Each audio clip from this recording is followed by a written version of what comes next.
Hey, what's going on, guys? I'm going to talk today about how it is disgraceful that Taiwanese citizens are not allowed tours of the United Nations. Let me explain, okay? Fox News did an article on, talks about that the UN welcomes terror and thug states, but not Taiwan, okay? Taiwanese citizens cannot tour the UN. If you tour the UN, you present your ID, your government photo ID, meaning your passport or your driver's license, and it shows whichever country you belong to, and then they process your information, you go on tour.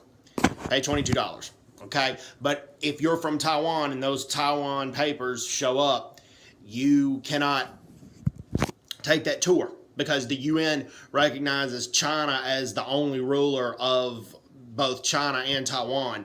And this is disgraceful on so many levels. One of the reasons is because China has a worse record of human rights abuses than does Taiwan. Yes, Taiwan under Chiang Kai-shek was not what you would call a democracy. It was Republic of China, basically in name only. And there wasn't as much oppression as under Mao Zedong, but Taiwan was under martial law for a long, long time. But that was 30 years ago. That was over 30 years ago.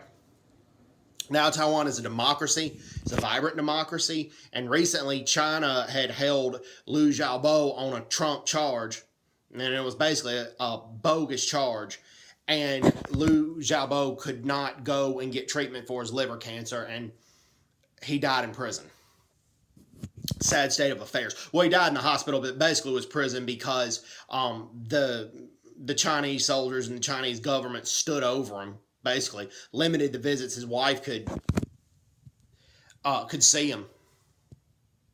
Pretty disgraceful.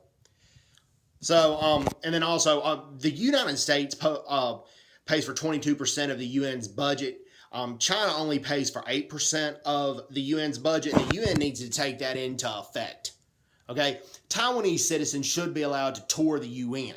Okay, it's allowed for every other country except Taiwan, and Taiwan is, like I said, a democracy and a respecter of human rights. Wasn't always the case with Taiwan, but they are now. Anyways, props to Fox News for posting this article, and there needs to be awareness raised on this. Hope everyone's doing well. Take care. God bless, and bye-bye. Bye-bye.